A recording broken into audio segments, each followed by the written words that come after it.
Welcome to एस्ट्रोनो expert plus YouTube channel. इस video में हम आपको रामधारी गुप्ता खंड 1 की प्रतिलेखन संख्या 1 का डिक्टेशन लिखाएंगे। तो चलिए वीडियो को शुरू करते हैं। Ready start. सभापति महोदय, मैं रक्षा मंत्रालय की मांगों का समर्थन करने के लिए खड़ा हुआ हूँ। वर्तमान घटनाओं से पता चलता है कि संसार का हर देश अपनी सुरक्षा के बारे में चिंतित है और उसके लिए हर प्रयत्न कर रहा है। इस दृष्टि से अन्य देशों की तरह हमारे देश में भी रक्षा मंत्रालय का महत्व है। मुझे इस बात की खुशी है कि जहां अन्य मंत्रालयों की उनके पिछले साल कामों के बारे में काफ़ी आलोचना हुई है, वहां इस मंत्रालय की कम आलोचना हुई है। इससे पता चलता है कि इस मंत्रालय ने पिछले साल अच्छा काम किया है। मोटे तौर पर किसी भी देश की सुरक्षा नीति का लक्ष्य यह होता है कि दूसरे देशों, खास तौर से पड़ोसी देशों के साथ मित्रता के संबंध स्थापित हो और हम एक दूसरे के मामलों में हस्तक्षेप ना करें। लेकिन उसके साथ यह भी जरूरी होता है कि हम अपने देश की सीमाओं और अखंडता की रक्षा करें।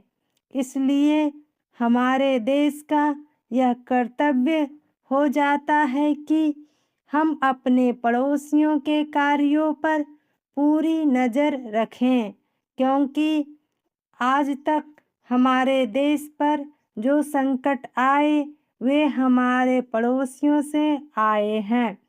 1965 में पाकिस्तान के साथ जो लड़ाई हुई और उसके बाद ताशकंद में जो समझौता हुआ वह सिर्फ कागज़ पर ही रहा। पाकिस्तान ने उस पर कोई अमल नहीं किया। इस दृष्टि से बहुत ज़रूरी है कि हम अपने देश की सुरक्षा की हर तरह से व्यवस्था करें। हमारा उद्देश्य दूसरों पर आक्रमण करना नहीं है, लेकिन यदि हम पर कोई आक्रमण करे तो हम में इतनी शक्ति अवश्य होनी चाहिए कि हम उसका डटकर सामना कर सकें। आप जानते हैं कि पिछले दिनों पाकिस्तान को अमेरिका और चीन से काफ़ी मदद मिली है। रक्षा मंत्रालय की रिपोर्ट में भी कहा गया है कि पिछले साल अमेरिका ने पाकिस्तान को 1500 करोड़ रुपये की फौजी सहायता दी है। आज जहां हम फौजी सामान के लिए अपने कारखानों की मदद से अपनी शक्ति बढ़ाने का प्रयत्न कर रहे हैं, वहां पाकिस्तान संसार के देश से फौजी सामान खरीद रहा है। अपनी नीति के कारण वह सब देशों से लाभ उठा रहा है। मेरा सुझाव है कि हमको भी अपनी शक्ति बढ़ाने के लिए संसार के अन्य देशों से अधिक फौजी सामान खरीदना चाहिए। आज तिब्बत की सीमा पर चीन की 1.5 लाख फौज खड़ी है। समाप्त।